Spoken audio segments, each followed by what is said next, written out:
Temeljna težava trenutno je, da antisemitizem ostaja na ravni krize v Združenih državah in po svetu. Fakultete so postale inkubatorji najstarejšega sovraštva. Medtem ko so se nekateri študentje bali celo izraziti svojo judovsko identiteto, drugi vstajajo in se postavljajo zase. Ali se antisemitizem v ameriškem visokošolskem izobraževanju uporablja kot orožje? In če je tako, kdo ga uporablja? Po presenetljivi sodbi o Univerzi Harvard in domnevnem žvižgaču z Ministrstva za pravosodje je prihodnost judovskih državljanskih pravic na univerzitetnih kampusih na preizkušnji. O tem bomo danes razpravljali. Sem Ilana Mizel-Diamant in to je Basic Law. Danes se nam pridružuje Ken Marcus, ustanovitelj, predsednik in izvršni direktor inštituta Brandeis, med drugim pa je bil tudi nekdanji pomočnik ameriškega ministra. Državni sekretar za izobraževanje za državljanske pravice. Ken, dobrodošel v oddaji. Najlepša hvala, da ste se nam pridružili. Vesel sem, da sem z vami, Alana. Veseli me, da ste tukaj. Torej, kar začnimo. Iz okrožnega sodišča v Massachusettsu prihaja ta kontroverzna in potencialno zelo pomembna odločitev v zvezi s primerom, ki ga je Ministrstvo za pravosodje vložilo proti Harvardu. Nam lahko poveste kaj več o tej odločitvi, ki je bila zadnje dni v novicah, o dejanskem ozadju, sami odločitvi, njeni obrazložitvi in zakaj je tako pomembna? Seveda, z veseljem, Alana. Vse, kar vključuje Harvard, bo kontroverzno in potencialno pomembno. To je odločitev Zveznega okrožnega sodišča. To ni odločitev pritožbenega sodišča, ni zavezujoča za prihodnja sodišča. Vendar pa izvira od zveznega sodnika v primeru, ki vzbuja veliko pozornosti, ker vključuje tožbo Ministrstva za pravosodje zaradi kršitev državljanskih pravic proti Univerzi Harvard zaradi antisemitizma. Tožba oddelka za pravosodje je v veliki meri enaka tožbi, ki jo je moja organizacija, Center Brandeis, vložila proti Harvardu pred nekaj leti. Naš primer je bil uspešen, saj smo prejeli ugodno odločitev sodnika Stearnsa, Zveznega okrožnega sodišča v Bostonu, in nato na koncu dosegli zelo ugodno poravnavo s Harvardom. Ta primer je pred istim sodnikom, sodnikom Stearnsom, ki je zavrgel primer oddelka za pravosodje. In razlog za zavrnitev je v bistvu ta, da je oddelek za pravosodje čakal predolgo in da je v tem vmesnem času, med preiskavo, ki jo je vodilo Ministrstvo za zdravje in socialne zadeve, in vložitvijo je Ministrstvo za pravosodje uspelo identificirati le nekaj primerov nadaljnjega antisemitizma. In iz tega sodnik pravi, da je zgolj špekulativno, ali na Harvardu še vedno obstaja problem antisemitizma. A lahko podate? Samo zato, da se vsi tukaj spomnijo nekaterih dejanskih primerov nadlegovanja in nasilja, ki naj bi se zgodili, kjer ustanova ni ustrezno obravnavala zadeve. No, bil je en študent poslovne šole, ki naj bi bil fizično napaden. 3 študentje na Kennedyjevi šoli so bili ovirani pri obravnavi vprašanja Izraela kot judovske demokracije. Obstajale so obtožbe o razširjenem nadlegovanju v daljšem časovnem obdobju, katerega je bilo vpletenih veliko ljudi. Bilo je nekaj sovražnega govora, tipa od reke do morja, vendar je bilo tudi precejšnje število antisemitskih dejanj. V redu. In torej na tej točki sodnica Stearns, ki je dovolila, da se vaš primer uspešno nadaljuje, se obrne na vlado in reče: prepozno. Ideja je, da gre za primer po naslovu 6. Torej, ideja, da bi morali Harvardu odvzeti zvezna sredstva, ker dovoljuje diskriminacijo na svojem kampusu, ni več primerna za razsojanje. Ja, torej upoštevajte, da je prej Ministrstvo za pravosodje poskušalo zelo hitro ukrepati, preskočiti nekaj korakov in zamrzniti sredstva Harvardu. In drug zvezni okrožni sodnik je rekel, da je to prehitro, morate iti skozi postopek. Tokrat sta Ministrstvo za pravosodje in Ministrstvo za zdravje in socialne zadeve šla skozi postopek in zdaj pravijo, da je prepočasi, ker je bilo obdobje med domnevnimi dogodki in vložitvijo na sodišče predolgo. No, že obe odločitvi obveljata, potem nikoli ne bi mogli imeti uspešnega primera Ministrstva za pravosodje po 6. naslovu na okrožnem sodišču v Massachusettsu, ki bi vključeval bodisi drug antisemitizem ali karkoli drugega. Ministrstvo za pravosodje je desetletja vložilo zelo malo primerov na področju državljanskih pravic, še posebej v zvezi z antisemitizmom. Zdaj, ko to počnejo, sodišča to zadržujejo in uporabljajo standard, ki bi, če bi ga dosledno uporabljali, Je praktično preprečil kakršnokoli drugo uveljavljanje državljanskih pravic strani Ministrstva za pravosodje. Kaj mislite, da je v ozadju tega? Ker zdi se, da ko vložite zasebno tožbo, ima ta lahko možnosti za uspeh. Ja, to nujno ne bo vplivalo na zasebne tožbe, kot je bila tista, ki smo jo vložili mi, bi pa vplivalo na pritožbe, vložene pri zveznih organih, pristojnih za izvrševanje zakonov, kot je Ministrstvo za izobraževanje, Ministrstvo za zdravje in socialne zadeve, Komisija za enake možnosti zaposlovanja. Mislim, da je odločitev precej zmedena, saj uporablja napačen standard. Standard, ki bi veljal v drugih primerih, ne pa v tem. Morda v Bostonu vlada določena mera frustracije zaradi Trumpove administracije. To je precej jasno izrazil drug sodnik Zveznega okrožnega sodišča na istem sodišču, sodnik Barrows, v drugi odločitvi, ki je vključevala iste stranke. Tako je mogoče, da trenutno obstaja splošna nenaklonjenost poslušanju dodatnih argumentov zvezne vlade glede Harvarda. Mislim, da gre za to, vendar si je težko predstavljati, da bi ta odločitev obstala, če bi prišla vse do Vrhovnega sodišča. Misliš, da bi se to lahko zgodilo? Mislim, da bi se moralo Ministrstvo za pravosodje pritožiti. Ne vem, kako bi to obravnavalo prizivno sodišče prvega okrožja. Ampak če bi Ministrstvo za pravosodje dobilo neugodno odločitev od prizivnega sodišča prvega okrožja, mislim, da bi šlo na Vrhovno sodišče in sodišče bi moralo to obravnavati, ter da bi Ministrstvo za pravosodje zmagalo. Torej, samo da bo jasno, mislite, da bi ta odločitev lahko imela vpliv, če ostane takšna, kot je, vendar je to malo verjetno. Ja, zaenkrat. Ni dobro za primere, ki so vloženi na Zveznem okrožnem sodišču v Bostonu in v Massachusettsu ter Novi Angliji je veliko število fakultet in univerz. Torej, to ni nepomembna stvar. Ta odločitev bi bila izpostavljena tudi na sodiščih po vsej državi, tudi če formalno ni zavezujoča. Tako bi na primer pričakoval, da bi jo uporabili proti Ministrstvu za pravosodje na UCLA. Tukaj je Več kot ta primer.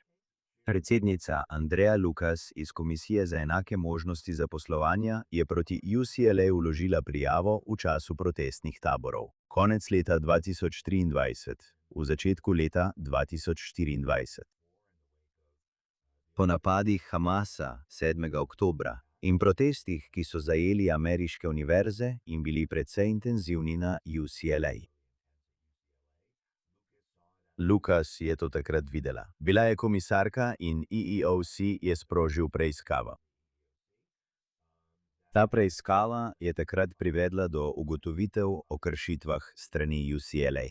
Zadeva je bila nato predana Ministrstvu za pravosodje in Ministrstvo za pravosodje je sledilo postopkom po naslovu 7, ki velja za delovno mesto, in vložilo tožbo na Zveznem okrožnem sodišču. Sledili so vsem postopkom, kar je trajalo nekaj let. Če bi se okrožno sodišče v Los Angelesu strinjalo s sodnikom Stearnsom v Bostonu, bi lahko rekli, da to ni dovolj. Da je vlada našla kršitev, ki je univerza ni uspela odpraviti in bi lahko primer zavrgli. Mislim, da se to ne bo zgodilo, vendar bi to bila tveganje. Mi lahko poveste malo več o tem, kaj se je dejansko dogajalo na UCLA? Na UCLA smo videli obsežne protestne tabore. Judovskim študentom in drugim ameriškim judom pa je bilo preprečeno prečkati kampus. Trdili so, da jim ni bilo dovoljeno iti skozi taborišča in priti do predavanj, razen če niso dali izjav, v katerih bi se odrekli in obsodili državo Izrael. Eden od zveznih okrožnih sodnikov je v prejšnjem primeru že nakazal, da to izgleda kot kršitev zakona, čeprav končne odločitve niso bile sprejete. Na UCLA trenutno potekajo različni sodni postopki in nekateri bi lahko bili ogroženi, če bi se sodišče v Los Angelesu strinjalo s tistim v Bostonu. Kaj pa obstoječi primeri, ki so že bili poravnani? Naprimer, Univerza Columbia je imela leta 2025, zaradi standarda, ki ga trenutno uporablja sodnik Stearns, zamrznjenih milijone, stotine milijonov dolarjev subvencij strani zvezne vlade. Ali obstaja tveganje, da bi se takšni primeri ponovno odprli? Ali? Ironično, ne? Na začetku mandata je zvezna vlada ukrepala zelo odločno in agresivno. Zamrznila sredstva in sprejela ukrepe, ki so bili izjemno močni in odločni. In to ni nujno sledilo vsem korakom, ki so zahtevani. Zvezna vlada je zdaj zaradi tega deležna kritik, vendar je dejstvo, da jim je takrat uspelo doseči zelo pomembne poravnave. Od takrat se je vlada bolj nagibala k tradicionalnim preiskavam po običajnih pravilih. Zdaj, ko sledijo običajnim pravilom, ki so dolgotrajna in okorna, naletijo na ta problem s sodiščem v Bostonu. To ni ugovor, ki bi veljal za njihove prejšnje primere, ampak za tiste, ki jih zdaj obravnavajo po običajnih pravilih. Razumem. In če bi bili spet v vladi in bi razmišljali o strategiji tožb glede na te dogodke, kako bi o tem razmišljali? To mora biti frustrirajoče. Zvezni uradniki za uveljavljanje državljanskih pravic morajo razumeti, da so zdaj deležni ostrih kritik z več različnih strani. Prejemajo ostre kritike iz kongresa, vključno s strani članov kongresa, ki bi lahko v primeru spremembe nadzora nad kongresom celo postali predsedniki odborov. So zvesti in žvižgači. Bolj natančno. Na primer, vodilni demokrat v odboru za pravosodje predstavniškega doma je ta teden poslal zelo ostro pismo, v katerem je Trumpovo administracijo obtožil, da gre v bistvu za prevaro. In poimensko navedel nekatere odvetnike, vključno s kariernimi odvetniki, ker so v bistvu izmišljali te preiskave o antisemitizmu. Če ste vključeni v zvezno uveljavljanje državljanskih pravic, ste deležni kritik z vseh strani, včasih tudi zelo osebnih, tudi če ste karierni odvetnik. To ustvarja velik pritisk, še posebej v kombinaciji s sodnimi odločitvami in nekaterimi mediji. Potrebno je veliko poguma in zelo debela koža, da lahko napreduješ in se osredotočiš na delo. Ampak mislim, da je to tisto, kar je treba storiti. Mislim, da morajo zvezni uradniki za uveljavljanje državljanskih pravic še naprej osredotočati na trajen in velik problem antisemitizma. Kljub napadom, s katerimi se soočajo strani članov kongresa, strani žvižgačev, strani sodišč in drugod. In vi bi predlagali, kot ste rekli, uporabo običajnih pravil ali pa na videz učinkovitejši, a nekoliko bolj sporen način uveljavljanja, ki so ga uporabljali sprva. Mislim, da je pametno, da pravniki agencije zdaj obravnavajo primere antisemitizma z uporabo formalnih postopkov, ki so na voljo. Prav tako menim, da je dobrodošlo, da se uporablja večje število teh postopkov, ne le na Ministrstvu za izobraževanje, kot je bilo v preteklih letih, ampak tudi v drugih agencijah, ki prej niso bile vključene, kot so Ministrstvo za zdravje in socialne storitve, kot je Urad za enake možnosti zaposlovanja, kot je Ministrstvo za pravosodje, tudi. Mislim, da je koristno in dobrodošlo, da so bili tudi usklajeni in odločni poskusi pritegniti pozornost univerz. Mislim, da bi se to moralo nadaljevati, vendar ob upoštevanju zakonskih zahtev. V redu. Mislim, da sem te mogoče prekinila, ko si začela omenjati žvižgača. Torej, obstaja odvetnica po imenu Hayley Van Aram, mislim, ki je na oddelku za državljanske pravice na Ministrstvu za pravosodje že približno desetletje. In ona je javno povedala, da so bili zvezni ukrepi proti Brownu in drugim univerzam, kot je Columbia, v bistvu sprejeti bodisi po pospešenem časovnem načrtu ali v nasprotju z dokazi, ali pa je bilo tukaj še več drugih trditev. Ali nam lahko poveste kaj več o tem in kako vi gledate na to, na ta dogodek in njegove morebitne posledice, glede na to, kakšne pritiske opisujete? Rekel bi, da je žalostno, a resnično, da nezadovoljni karierni pravniki za državljanske pravice niso novica, oziroma ne bi smeli biti novica v času republikanskih administracij. Običajno vidimo, da so Ministrstvo za pravosodje in druge agencije večinoma zaposlene z odvetniki, ki ne delijo prioritet, stališč in vrednot republikanskih administracij in jim to pogosto ni po godu. Kar vidimo v tako imenovani tožbi žvižgača, je niz ugovorov. Da so bili karierni pravniki dodeljeni nalogam, ki jih niso želeli opravljati, v časovnih okvirih, ki so se jim zdeli prehitri, in da so njihova priporočila njihovi nadrejeni prezrli. To je pravzaprav precej pogosto v zvezni vladi in pravzaprav ni nenavadno nikjer drugje. Ljudje morajo včasih opravljati delo, ki ga nočejo. Včasih morajo to opraviti v časovnih okvirih, ki so bolj napeti, kot bi si želeli. In če jih njihovi nadrejeni preglasijo, to običajno ne pritegne pozornosti kongresa. Vendar, ta pritožba se ujema z zgodbo, ki jo kritiki Trumpove administracije uporabljajo za politično nasprotovanje Trumpovi administraciji. To je preprosto običajna politika. Zato morda ni presenetljivo, da je pomemben član kongresa vzel to prijavo žvižgača in je v bistvu napihnil. Je vzel kot osnovo za obtožbe, da administracija Trumpa dela narobe. Nekako se sprašujem, ali gre tukaj za večji poskus ustvarjanja neke vrste moralne enakovrednosti. Dodala bom k temu, o čemer ste pravkar govorili, glede žvižgača in pozornosti, ki jo ta zgodba dobiva. Dejstvo, da je tudi tožba na Univerzi Columbia ne strani judovskih študentov, ki bi trdili, da gre za antisemitizem, ampak strani Palestincev ali študentov, ki se identificirajo s palestinsko stvarjo in trdijo, da so bili diskriminirani. In tako je prišlo do nekakšnega posnemanja tožb. Seveda ne bom zavzela stališča o tem, kako bi se to moralo razplesti. Ampak zdi se mi, da se te stvari dogajajo skoraj istočasno v zelo kratkem času. Rada bi slišala vaše mnenje o tem, ali obstaja nekakšen poskus ustvarjanja moralne enakovrednosti in s tem spodkopavanja, veste, drugih tožb, ki so jih vložili judovski študenti in vlada v njihovem imenu. Temeljna težava trenutno je, da antisemitizem ostaja na ravni krize v Združenih državah in po vsem svetu.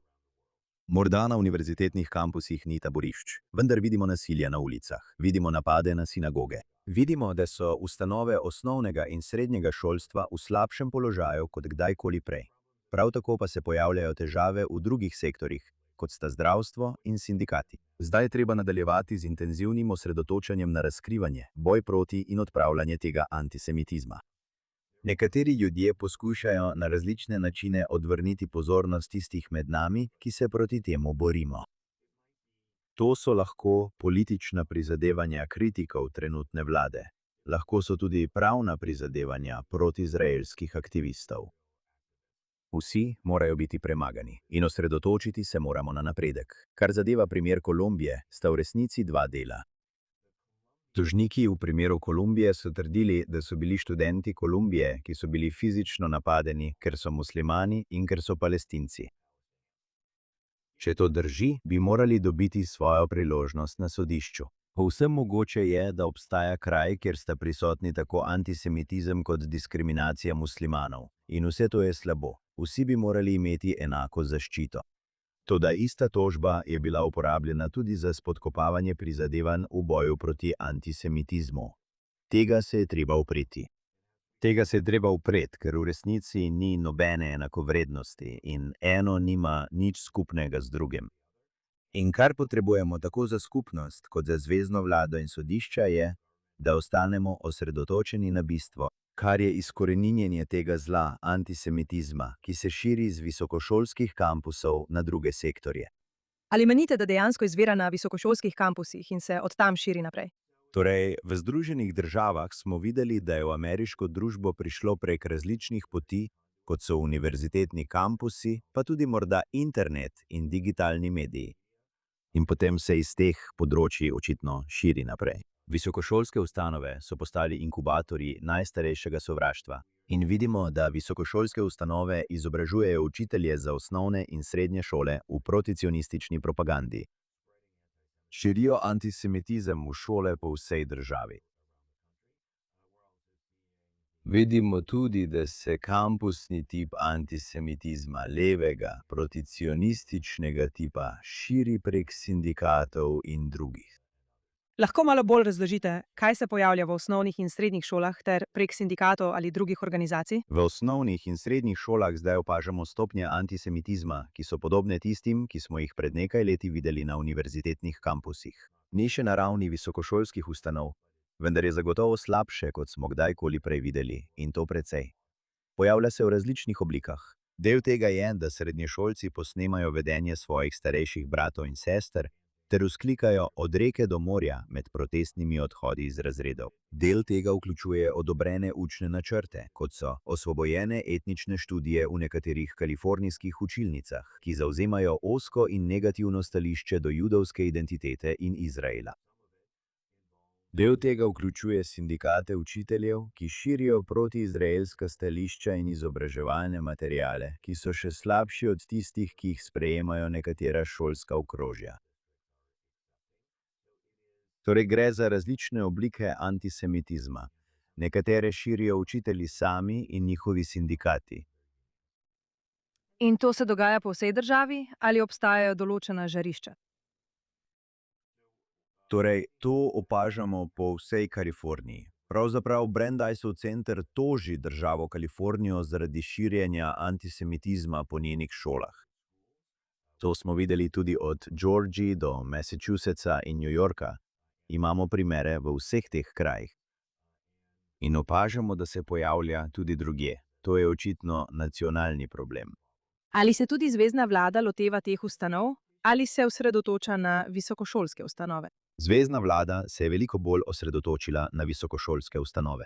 Pozvali smo kongres, naj izvede zaslišanja o antisemitizmu v osnovnih in srednjih šolah. In dejansko je predstavniški dom imel nekaj zaslišanj, vendar ne toliko. Prav tako smo vložili nekaj pritožb pri zveznih organih za izvrševanje zakonov in dosegli smo nekaj preiskav, čeprav je očitno, da ne dobivamo enake pozornosti. Kar zadeva sindikate učiteljev, smo vložili novo pomembno pritožbo proti največjemu sindikatu učiteljev v državi, Nacionalnemu združenju za izobraževanje. In to pritožbo zdaj zelo temeljito preiskujejo zvezni preiskovalci. Ti si bil ključna oseba pri izpopolnjevanju in spreminjanju načina, kako se zakoni o državljanskih pravicah uporabljajo za Jude na univerzah. Lahko poveš stavek ali dva o tem, ampak jaz bom samo rekla, da gre v bistvu za razširitev opredelitve, kdo se za namene državljanskih pravic šteje za Juda, na njen ustrezen obseg. To temo spremljam z zanimanjem in se vedno znova sprašujem. Zakon poskuša kaznovati institucije, ker niso ukrepale takrat, ko bi morale, recimo. Vendar zakon ni posegel v temeljni problem kulture na kampusu ali med profesorji na kampusu. Obstaja veliko stvari, ki so zakonite, a še vedno spodbujajo težave, o katerih govorimo na kulturni ravni. Lahko poveste, kaj ste počeli, ko ste bili v zvezni vladi in kako pomembno je to za današnje sodne postopke? In potem tudi, kje so dejanske meje učinkovitosti tega pristopa? Seveda, tam je veliko, res veliko. To se je začelo pred več kot 20 leti, v času administracije Georgea W. Busha. Bil sem zadolžen za uveljavljanje državljanskih pravic na področju izobraževanja. Takrat judovski študenti niso veljali za zaščitene po naslovu 6. Zakona o državljanskih pravicah iz leta 1964, ki je ključni zakon na tem področju. In zaradi tega so bile pritožbe judovskih študentov, ki so jih vložili pri pristojni agenciji, rutinsko zavrnjene. Razvil sem politiko, po kateri zvezna vlada zdaj pravi, da za judovske ali druge etno-religiozne skupine. Za tevki.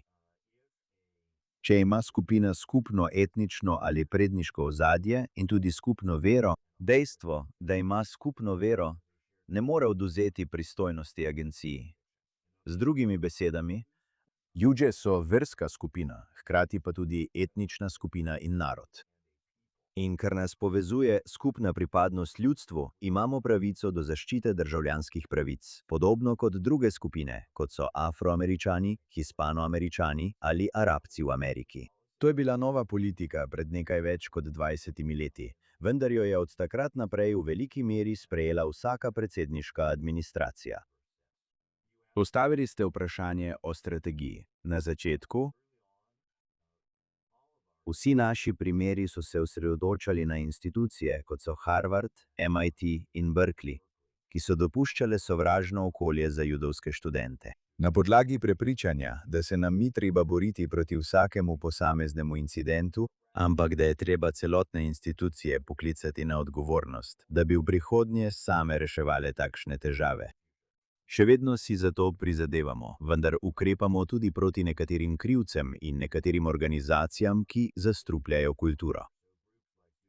Tako skupine, kot so Students for Justice in Palestine, Turtle Island Liberation Front ali People's City Council, za katere trdimo, da so odgovorne za nekatere težave na univerzitetnih kampusih in drugje. Tudi proti njim ukrepamo, ukolikor kršijo zvezne in državne zakone. Pravo je ključ do družbenih sprememb v Ameriki, vendar ne more delovati samo. Potrebno je večje zavedanje javnosti, potrebno je izobraževanje, potrebno je aktivizem. To smo poskušali vključiti v naš pristop, tako da, ko vložimo tožbo, to uporabimo tudi prek medijev za povečanje ozaveščenosti. Na Kapitolskem griču, v izvršnih agencijah, v državnih prestolnicah in v splošni javnosti, ker verjamemo, da brez prava ni mogoče doseči sprememb.